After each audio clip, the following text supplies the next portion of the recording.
ทอทัศน์ไดสตาร์รุ่นเก่าแฮงตัวนี้อาการมันละแมนไฟบ่เข้าเปิดแล้วก็ยังมิดจิรีอยู่เป็นรุ่นเก่าแฮงอีดี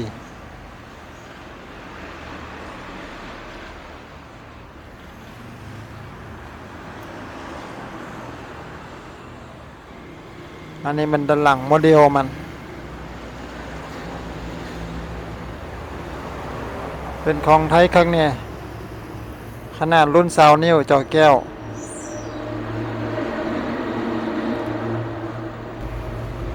ไข่ฝาออกมาเบิ่งก็ขี้ฝุ่นเต็มแถมยังเป็นแผ่นแบบรุ่นเก่าแหงรุ่นที่หาอะไรยากแล้วบ่มีอะไรแล้วแบบนี้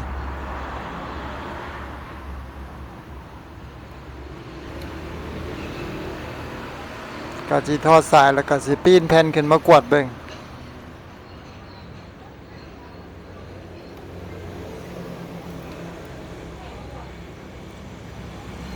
ปีนแผ่นขึ้นมาก็อยากยากแน่เพราะว่าเฮ็ดมือเดียว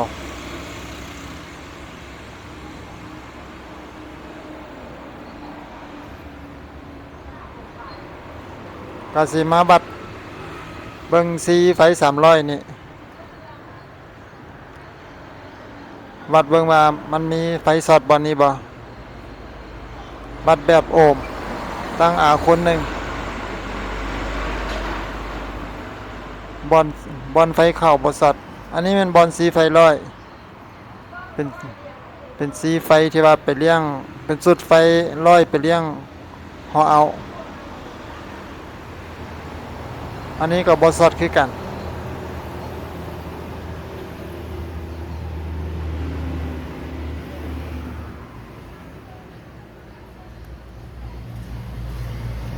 เบื้องต้นก็มันวัด2ตำแหน่งนี้ก่อนตำแหน่งสีไฟ300นี่ไฟสุดแรก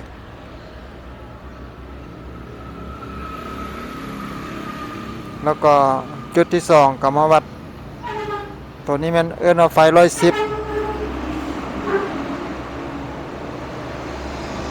เบื้องต้นมันบ่สอด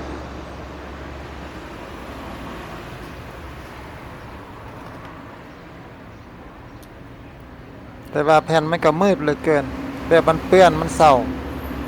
บ่ใส่เลยแน่มึงบ่เห็นลายวงจรสิวัดเบิ่งสวิกเจ้าของเครื่องเพิ่นสงสัยว่ามันสวิกมันเพแต่ค่อยก็แทกเบิ่งมันก็บ่ได้เพได้ล่ะมันยังได้อยู่วัดมันก็ยังต่ออยู่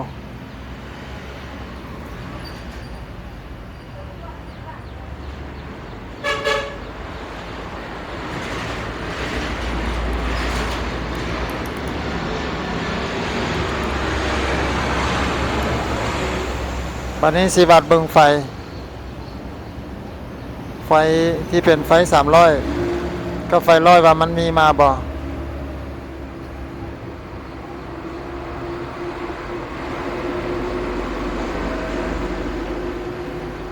เสียบปลั๊กแล้วก็บัดเบิ่งเลยอันนี้ไฟ300มีมาปกติ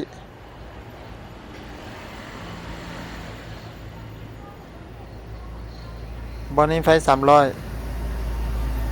โวลต์บัดนี้มาบัดไฟ100หรือว่า110โวลต์เป็นไฟสุดไปเลี้ยงห่อเอาก็มีมาปกติคือกันที่ว่ามีไฟครบ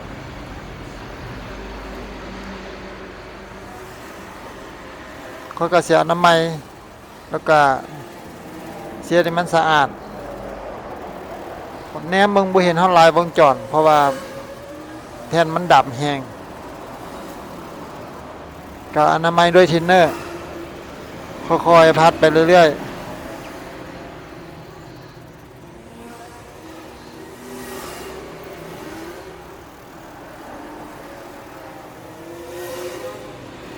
ก็ค่อยๆพัดไปเรื่อยๆไล่เอาบอลเปื้อนออก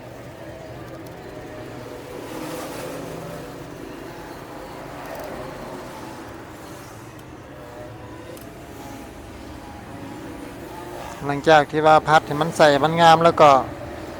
วันนี้ก็มาย่ำตะกัวเพราะว่าตะกัวเก่ามันมักจะแตกเล่าววันไหนที่เขาแนมเห็นว่ามันแตกเล่าวเขาก็ย่ำตะกัวเติมเข้าไป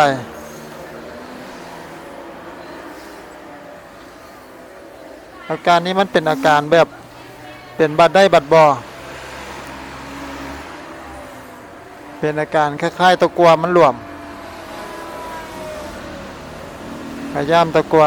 โดยเฉพาะขาไอซีต้องย่ำมาทุกโตเลยไอซีนี่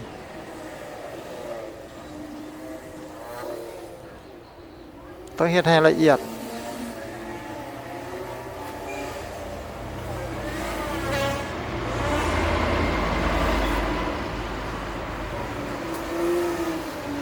อันนี้ก็เป็นไอซีคอนโทรล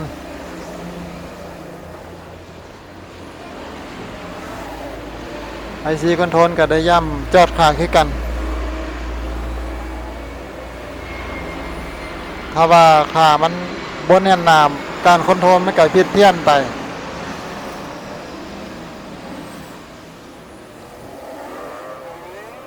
อันนี้สุดพักไฟสุดชีวิตซิ่ง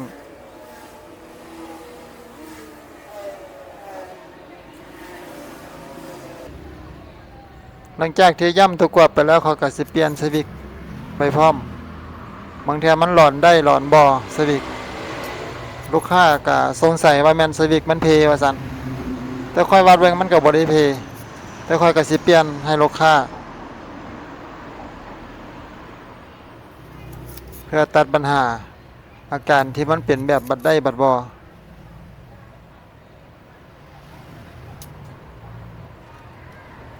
วัดเบื้องต้นกับบ่เห็นมีอันใดเพเลย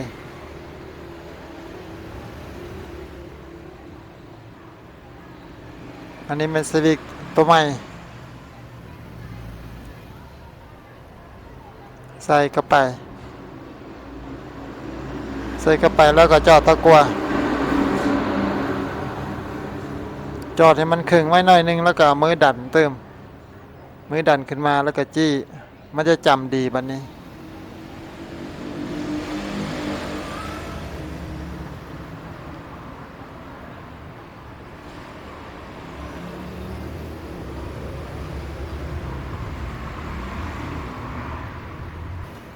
หลังจากนั้นค่อยกะประกอบเปิดเบิ่งปรากฏว่ามีดไฟบ่เข้าคือเก่าแล้วบัดนี้ค่อยกะสิถอดเอาแผ่นไปล่าง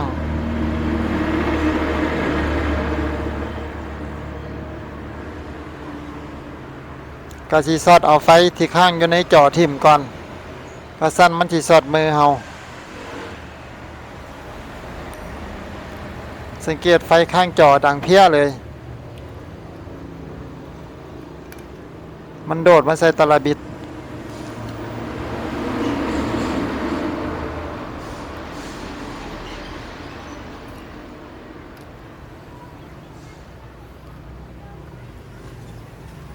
กรณีโทรทัศน์รุ่นเก่ามันมักจะเป็นแบบนี้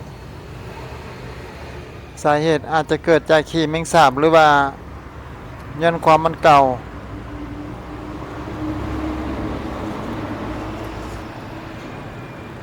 อันนี้มันใส่กาวจ่อตัดออก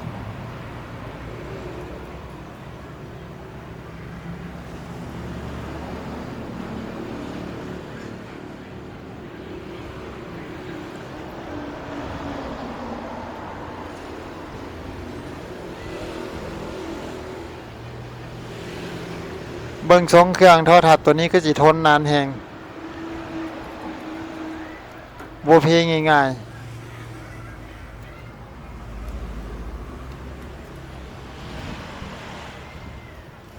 ตอนนี้ก็ถอนมาแล้วค่อยก็มาที่ห้องน้ำเพื่อที่จะมาสีดน้ำใส่ล้างคราบสกปรกต่างๆนานาที่ว่ามันติดอยู่แผ่นออกมันอาจจะเกิดจากอาการอักเนื่องจากขี้ฝุ่นหลายแล้วก็เฮ็ดให้มันซุ่มขี้ฝุ่นที่ว่ามันมีขี้แมงสาบหรือว่าเหยี่ยวแมงสาบมันซุ่มเฮ็ดให้วงจรมันถึงกันได้เกิดการอัก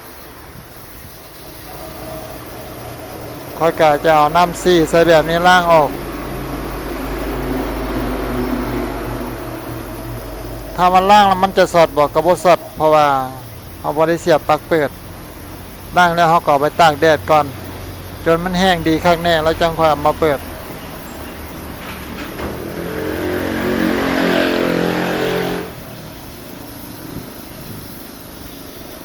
กระสีดน้ำล้างไหลไปเรื่อยๆจนกว่าเขาแนมเบิ่งว่ามันสะอาดดี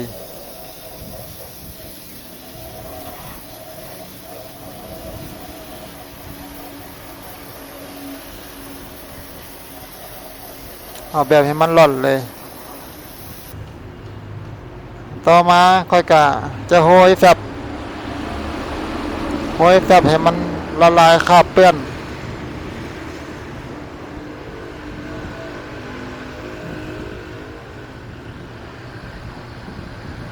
โหยแฟบปาถิ่มไว้เบิดหนึ่งหลังจากนั้นต้องค่อยมาล้างออก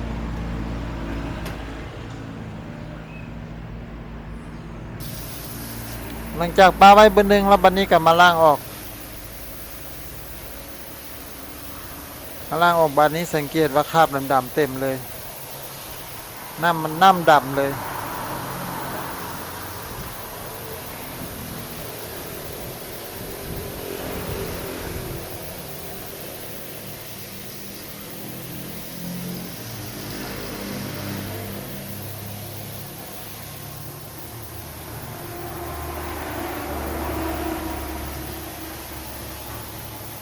ล้างซีดเอาแบบให้มันสะอาดเลย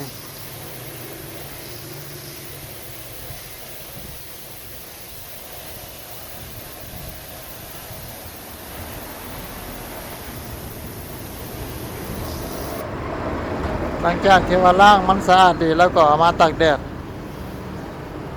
แต่ว่าตอนนี้แดดมันบิดหลังคาละก็สิท่าจนฮ้อนมื้ออื่นแล้วก็สิตากให้มันแห้งดีแล้วจังค่อยเสียบไปประกอบ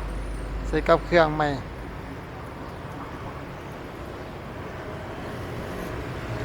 แล้วตอนนี้ก็ไปตากแดดให้มันแห้งดีเรียบร้อยแล้วเบิ่งแล้วก็สวยงามขึ้นแบบเห็นเลยเพราะป่านกันกับซื้อแผ่นใหม่มาวันนี้ค่อยก็สิประกอบเข้าคือเก่าประกอบสะดือรอดภาพก่อนโมเลยแล้วก็ต่อสายยก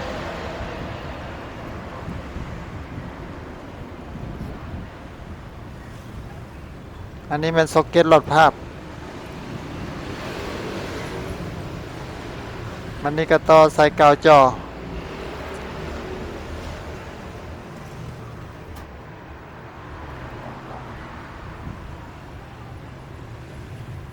มาคีมาปอกสายไฟ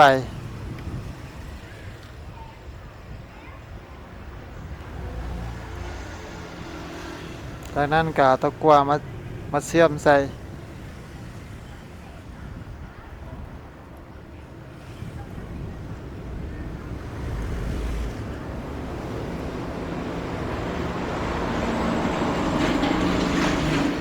เอาอันเก้าทิ่ม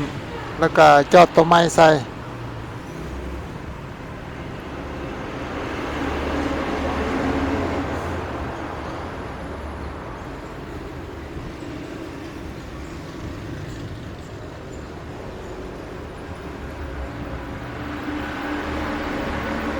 หลังจากจอดตัวไม้ใส่แล้วค่อยกลับมาเปิดลองเบิ่งบานนี่เสียบสายเรียบร้อย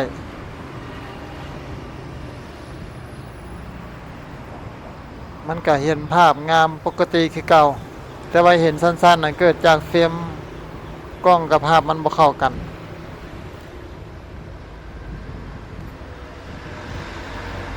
ค่อยก็สั้นๆเบิ่งแผ่นว่ามันหลวมบ่เพราะมันหลวมมันจะมอดอันนี้มันบ่มอดแสดงว่ามันได้แล้วสรุปว่าอาการมันเกิดจากแผ่นมันเปื้อนมันเป็นบัดติดบัดบ่